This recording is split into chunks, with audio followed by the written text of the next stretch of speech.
Assalamualaikum warahmatullahi wabarakatuh. Selamat malam pada semua. Dan yang telah memberikan salam, waalaikumsalam. Malam ini kita baru saja lepas menonton debat perdana antara seorang Presiden Parti, Datuk Seri Anwar Ibrahim, Parti Keadilan Rakyat, pengurusi Pakatan Harapan, dengan Datuk Seri Muhammad Najib bin Tun Haji Abdul Razak, mantan Presiden UMNO dan bekas Perdana Menteri UMNO. Perbincangannya ialah isu Sapura dan idea untuk memulihkan ekonomi negara ini.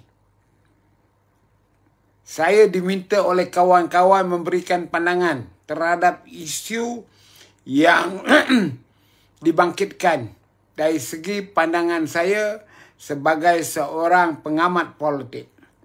Pertama, saya nak ucapkan berbanyak terima kasih kepada dua tokoh itu yang sanggup duduk di satu pentas mendebatkan isu-isu yang mana kepentingan rakyat.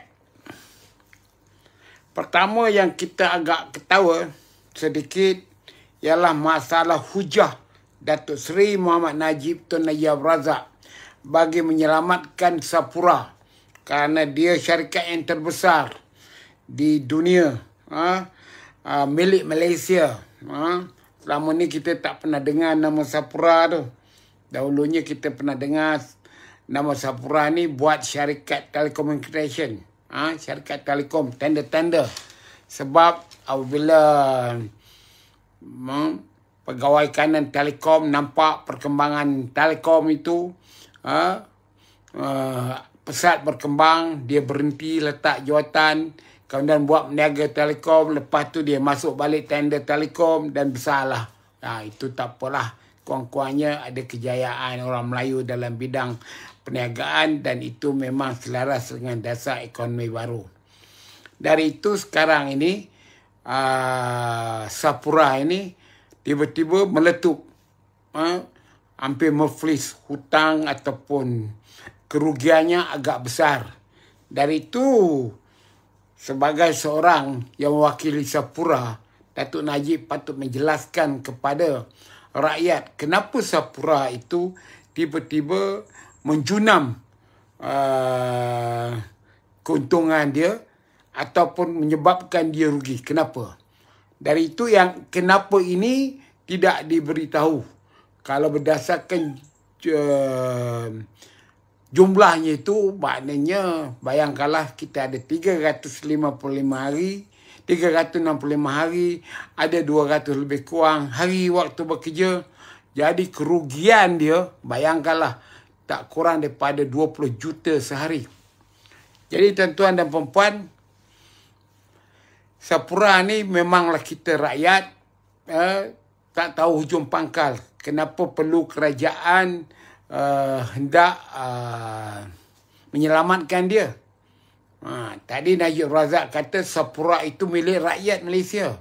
Rakyat Malaysia 34 juta. Orang dewasanya lebih kurang 22 juta. Yang lain tu kanak-kanak atau remaja. Dari itu, tak semuanya rakyat ada kepentingan dengan Sapura Energy ini. Dia syarikat yang di-backup oleh Permodalan Nasional Berhad.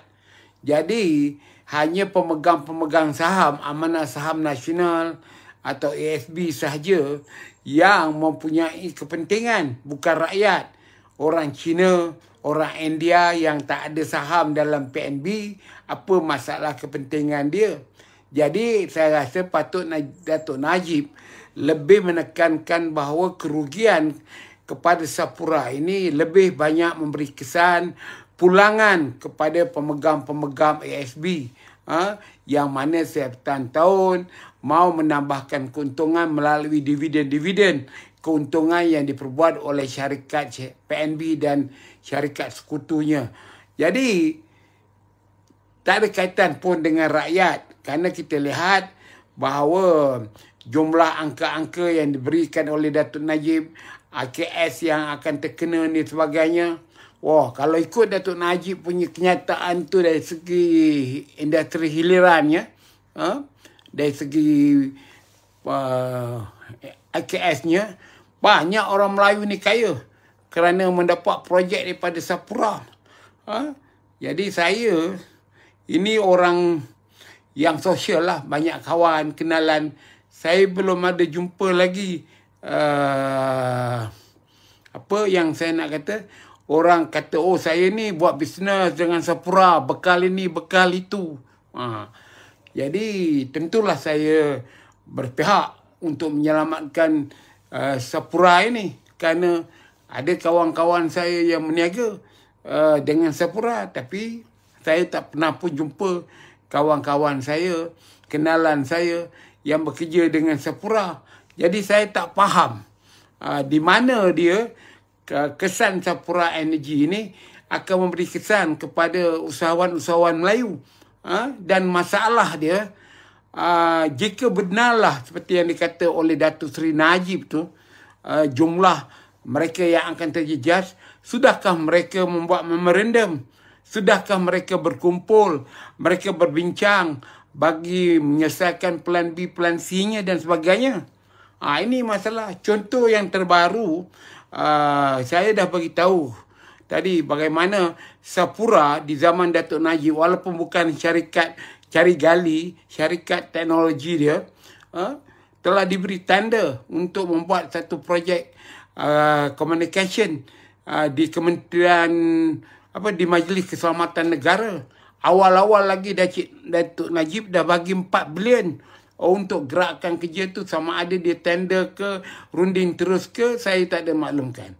Tapi saya dimaklumkan daripada 16 agensi yang gunakannya itu, iaitu di bawah kawalan kementerian apa dipanggil, Majlis Keselamatan Negara, hanya 2-3 saja yang pakai. Dia ni dipakai oleh Rela, dipakai oleh Japam, dipakai oleh Immigration. Memang polis tak pakailah benda yang dibuat oleh Sapura ni. 4 bilion dibelanjakan. Dah 4 bilion dibagi tu tiap-tiap bulan, dibayar 23 juta, hampirlah 2.8, lebih kurang 23 juta tiap-tiap bulan. Duduk begitu saja mereka dapat bayaran daripada MKN 23 juta. Lepas itu pula saya dimaklumkan laporan audit dah jelas, akan kerugian-kerugian negara terhadap projek yang dikendalikan oleh Sapura ni dengan bayaran yang tidak telus dan sebagainya. Dan masalahnya sekarang, apabila apa yang Sapura bekalkan kepada Kementerian Majlis Keselamatan Negara ni tidak lagi update, softwarenya dah ketinggalan zaman, minta dia diperbarui, maka dia nak minta lagi pembayaran 3-4 bilion.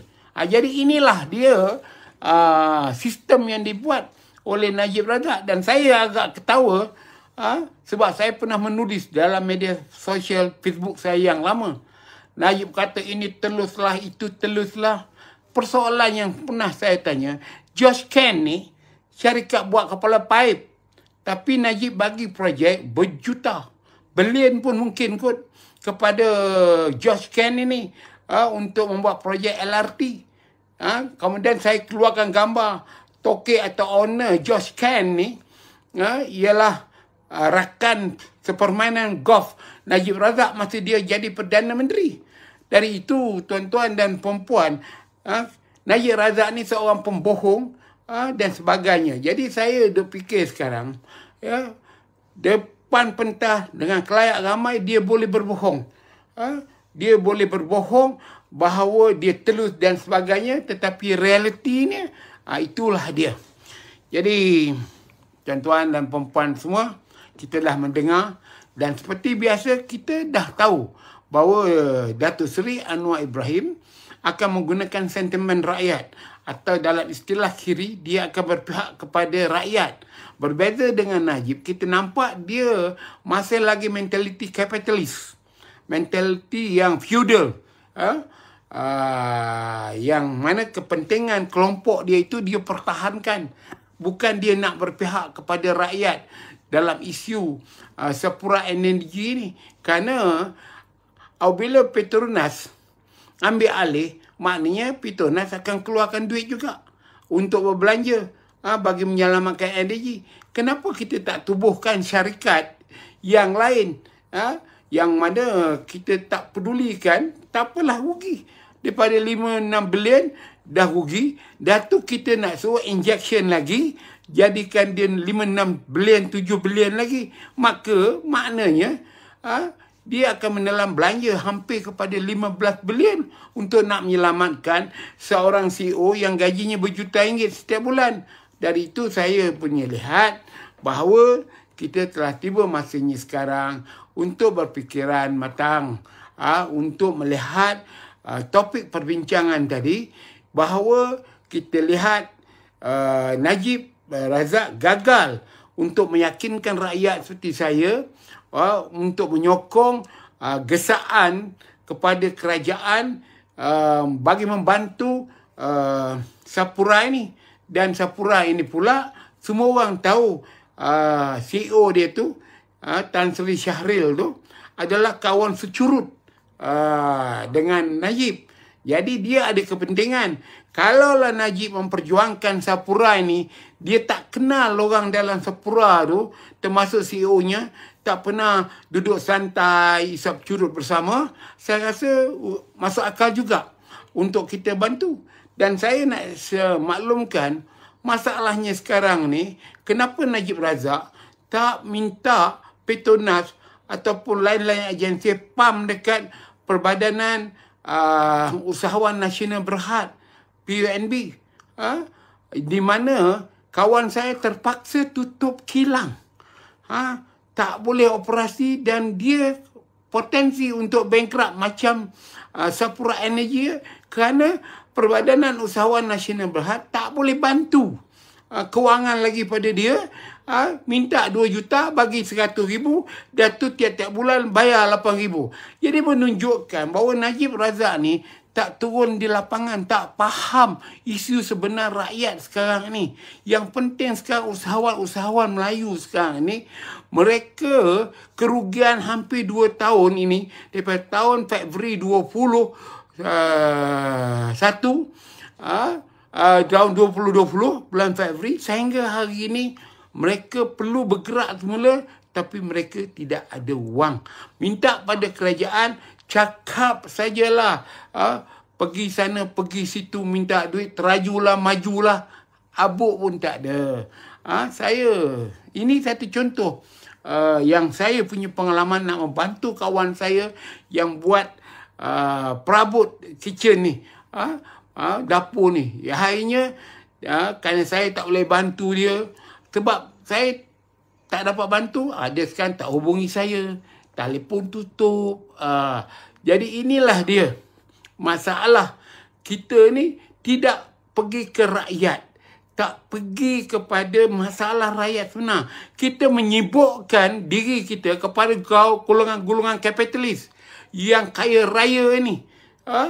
Jadi yang itu dipertahankan oleh Najib Razak. Itu sebab saya kata mindset, otak Najib Razak ini masih lagi kapitalis dan feudal, anak bangsawan. Pemikirannya tidak ada merakyat pun. Kalau dia merakyat, bagi tunai dan sebagainya, itu bukan merakyat, itu rasuah untuk rakyat. Jadi tuan-tuan dan puan-puan, pada keseluruhan kesimpulan saya tadi, kalau isu Sapura, Najib Razak gagal meyakinkan rakyat untuk menyokong bagi mempertahankan Sapura Energy ini. Sebaliknya saya percaya rakyat perlu untuk menolak sebarang langkah kerajaan untuk menyelamatkan Sapura Energy. Sebaliknya kerajaan membantulah syarikat-syarikat Bumiputera yang lain yang lebih afdal dibantu, yang mungkin mulut yang nak dijaga, rakyat yang terkesan lebih tinggi lagi dari jumlah yang disebut oleh Najib Razak tadi, berapa puluh orang yang bekerja, 100 orang yang bekerja dengan Sapura, lebih tinggi lagi. Jadi Najib Razak, berhentilah buat kerja-kerja yang hendak mempertahankan golongan kapitalis ini. Kemudian agak gelak saya, komedinya Najib Razak ni, dia kata cash and king tu ialah rakyat. Jadi rakyat akan dapat tunai dan sebagainya. Kita tidak merujuk cash and king dalam ayat perspektif di politik di Malaysia. Cash and king tu merujuk pada Najib. Najib banyak duit, dapat duit rasuah ke, duit masuk akaun yang dia tak tahu ke, dengan duit itulah dia menjaga penyokong-penyokong dia. Jadi, tuan-tuan dan puan-puan, terma duit cash and king, tunai itu raja. Maknanya kau ada duit, kau akan jadi raja. Kau akan jadi VIP. Contohnya kita tengoklah. Apabila anak Aziz Rahim kaya, ada bodyguard, trafik pun boleh pakai. Wow. Patut trafik tu pergi tolong selamatkan jalan raya yang jam, yang tak bergerak berjam-jam. Sebaliknya kerana anak Aziz Rahim ini cash and king, dia ada duit. Maka dia gunakan dua trafik untuk menghentikan kereta, menghalang perjalanan anak Aziz Rahim. Ini contoh king, cash and king dalam bentuk junior. Anak Aziz Rahim dan Aziz Rahim sendiri adalah cash and king. Dengan duit dia boleh buat apa saja. Jadi tuan-tuan, soal cash and king ini ialah orang yang ada duit. Siapa ada duit? Cash and king. Banyak di dalam UMNO ni, mereka pemimpin-pemimpin juga ada cash and king. Dengan duit mereka boleh membeli pengaruh. Dengan ada duit mereka membelikan orang dan sebagainya. Ini yang dimaksudkan, bukannya cash and king itu rakyat. Rakyat ni tak ada duit, nak jadi king apa? Jadi itu yang saya nak kata. Jadi saya duk fikir. Kemudian saya lihat dan saya tengok tuan-tuan dan puan, ialah ujah Najib terhadap ekonomi negara ni. Ekonomi negara ini ialah perlulah dibentuk dalam keadaan bukan transformasi, bukan transisi, tetapi perancangan. Betulkan sedikit dari segi perancangan ekonomi. Rakyat tidak bertanah, bagi mereka tanah. Rakyat yang tidak berlesen dalam kebun dan sebagainya. Contohnya sekarang ni, saya dah tengok di Kuala Lumpur ni sekarang, endemik dah berlalu. Kemana perginya gerai-gerai waktu pandemik dulu banyak? Apa yang kerajaan buat, mana dia sekarang? Saya tengok dah tak ada lagi dah gerai-gerai yang berdiri macam cendawan tumbuh masa pandemik hari itu. Semua nak meniaga. Sekarang ni mereka tak meniaga lagi ke? Dah senang ke? Jadi orang-orang inilah yang nak diperbaikan ekonomi dia. Kontraktor-kontraktor yang boleh menjana pekerja. Tapi macam mana nak menjana ekonomi kalau di Dewan Bandaraya Kuala Lumpur sendiri kita lihat apa dipanggil kluster, kita panggil dia punya kelompok yang menguasai tanda-tanda di Kuala Lumpur ni, di Bandaraya Kuala Lumpur, kartel terlalu kuat, yang mana bisnes itu beredar di kalangan mereka. Saya dah senaraikan nama tycoon-tycoon Cina yang mengkawal projek-projek bandaraya, dan dia tidak salah. Kartel itu ataupun kluster kontrol projek kat DBKL ni, dia tidak salah. Sebab dia gunakannya syarikat-syarikat Melayu untuk masuk tender. Dia sendiri masuk tender dengan senarai syarikat hampir 15 atau 20. Yang mana kalau dapat dia punya. Orang Melayu dapatlah allowance ke, commission ke dan sebagainya. Saya dah cadangkan kepada DBKL, dan DBKL bagi tahu saya, pegawai yang di bawah-bawah, dia kata, Datuk, saya dah pernah mencadangkan. Kami dalam bahagian perolehan ini dah mencadangkan kepada pengurusan tertinggi Dewan Bandaraya, minta mereka hantar akaun 3 bulan, minta nama senarai EPF, minta senarai. Kalau dia ada pejabat, kontrak pejabat dia di mana, berapa kaki tangan dia, berapa kaki tangan teknikal dia. Tetapi pengurusan tertinggi bandaraya tolak. Jadi inilah satu masalah yang terbesar. Jadi kita ada beribu kontraktor. Macam mana nak masuk tender-tender ni? Di jabatan-jabatan kerajaan. Semuanya tidak telus. Tidak apa, semuanya ada hanky-panky. Jadi bagaimana nak menjana ekonomi ini? Maknanya kalau nak menjana ekonomi, dia bermula daripada bajet kerajaan sendiri. Kerajaan sendiri mestilah menjaga secara maksimum integriti tender itu sendiri. Bekalan dan sebagainya. Jadi bagaimana kita dapat membangunkan negara ini jika kerajaan punya wang untuk membangunkan ekonomi ini disapu oleh kelompok orang saja. Jadi bagaimana taburannya sampai ke tangan rakyat? Tender di BKL, tender itu, tender ini dan sebagainya. Jadi inilah yang kata kita je. Dan begitu juga apabila rakyat niaga ada kilang. Macam perkara yang saya pernah bangkitkan minggu yang lalu, di mana Kementerian Perdagangan Hal Ehwal Pengguna, yang mana ketua susahnya sudah dipindahkan nama Hasnol ke, dan sekarang KSU baru, dia buat keputusan tamatkan orang punya syarikat itu punya lesen pembungkus, kota minyak kelapa sawit dia, dan dengan lesen dan kota itu, dia terpaksa menutup kilang dia.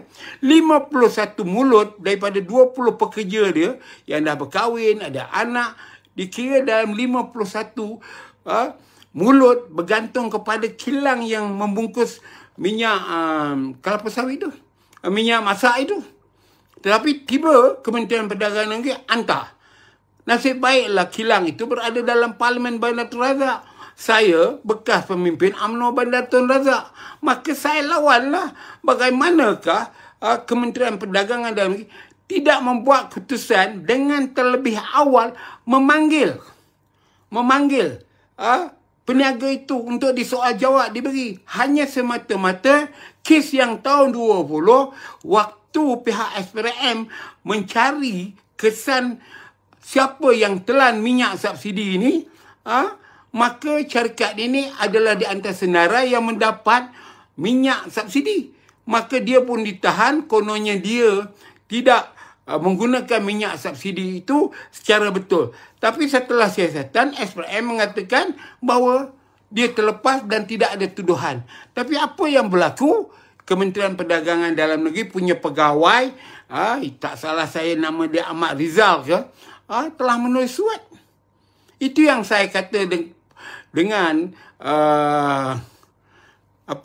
yang saya post, saya WhatsApp pada Ketua Negara, kepada KSU Kementerian ini, pegawai ini dia layak untuk dipindahkan ke Bukit Pelanduk Production itu, iaitu tempat pemeliharaan babi. Dia patut layak menjaga babi, bukan menjaga manusia. Jadi antara kelemahan ekonomi kita sekarang ialah pegawai-pegawai kerajaan, bukan semua. Penjawat awam ini banyak seperti menguruskan manusia ini macam menguruskan babi. Tak ada budi bicara, kira nak jual dia. Jadi tuan-tuan dan perempuan, para pendengar semua, ekonomi negara ini boleh pulih. Pertama sekali, pegawai-pegawai kerajaan mesti bekerja secara telus, secara bersemangat membantu ekonomi negara ini. Berpunca daripada penjawat awam yang mempunyai kuasa untuk memutuskan masalah. Contoh dia, di bandaraya, lesen tu cepatlah. Kalau kita dapat seorang pegawai nak presiden namanya Anwar, dengan muka sombong, dengan muka angkuh dia, tak nak berjumpa orang, bagaimana kita nak selesaikan masalah penjaja ni? Kita hantar WhatsApp, dia tak nak jawab. Yang ini yang disimpan oleh kerajaan, oleh Datuk Bandar Kuala Lumpur yang nama Anwar tu, yang saya pernah tulis dalam Facebook tu. Dia jaga sosioekonomi. Dia patut proaktif bagaimana nak tolong orang Kuala Lumpur. Ini berapa banyak orang Kuala Lumpur yang tak dilesenkan. Yang mana belum lagi dilesenkan. Tempat yang sesuai bagi kita, bukan tidak ada otak. Macam hari tu, waktu nak raya seminggu, ada orang minta tolong saya untuk nak dapatkan lesen jual lemang. Jual lemang je. Dia bagi satu tempat, saya suruh jumpa dengan pegawai, dia macam pegawai daerah lah, di BKL, di Bandar Tun Razak. Apabila dia respon saya balik, dia kata, Datuk, tempat itu tak sesuai. Okey, saya kata betul tidak sesuai. Saya pun bersetuju.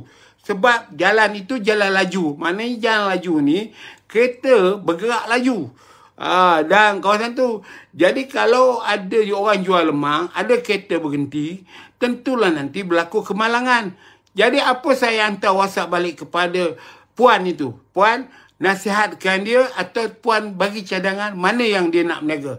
Kalau dia tolak, robohkan gerai itu. Dan itu yang cara dia. Yang kita perlu berkolaborasi antara penjawat awam dengan rakyat seperti saya, pemimpin masyarakat. Bukannya bila kita hantar WhatsApp macam seorang pegawai bandaraya tu, Anwar tu nama dia, diam, ignore, tak nak jawab. Kalau kau tak boleh kerja dengan rakyat, dengan orang di Kuala Lumpur, hai Anwar, Datuk Anwar, saya tak tahu lah nama dia, kau pindahlah daripada pegawai kanan di bandaraya, pergi ke Port Dickson, Bukit Pelanduk sana, ada banyak kandang babi, kau jaga babi tu.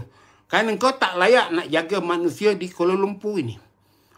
Ini yang saya nak bagi tahu tuan-tuan dan perempuan.